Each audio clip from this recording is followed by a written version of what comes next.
ஆனால் இவர் தோல்வின்றதை தாண்டி நான் இவ்வளோ எஃபோர்ட் இது நான் ரீச் ஆகும்னு நினைச்சேன், ஆனால் வந்து ரீச் ஆகலைப்பா அப்படின்னு வருத்தப்பட்டு சொல்லியிருக்காரா சார்? இல்லை, அது நிறைய படங்கள் இருக்கு. அவருடைய படங்கள் இவ்வளோ எஃபர்ட் போட்டு இவ்வளோ சமூக விஷயங்கள் நம்ம சொன்னோம், மக்கள்கிட்ட போய் ரீச் ஆகலை அப்படின்னா இவர் கண்டென்ட் மட்டுமே எடுத்துகிட்டு போகாது. ஸோ அந்த கதையோட ஒரு அம்சம் ஒன்று இருக்கணும், அதோட ரீச் ஆகும்போது நல்லா இருக்கும் உங்களுக்கு அது. பட் அது தவிரும் போது இது மட்டும் எவ்வளோ பேலன்ஸ் பண்ண முடியும் உங்களுக்கு? அப்படி சில படங்கள் ரொம்ப வருத்தப்பட்டதெல்லாம் இருந்தது. நீங்கள் சிவாஜி படமே எடுத்துட்டிங்கன்னா ரஜினி சார் கூட பார்க்கணும்னா அவருக்கு தாய்மாமா கேரக்டரில் படம் பூரா வருவார்.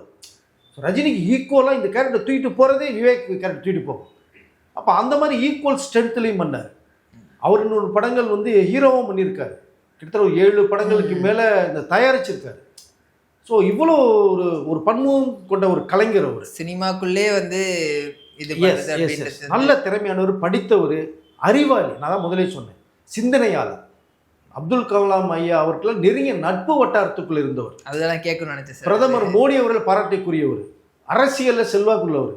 கலைஞர் அவரிடத்துல, ஜெயலலிதா அவரிடத்துல எல்லார்ட்டையுமே விவேக்னா ஒரு செல்ல பிள்ளை மாதிரி இருந்தவர்.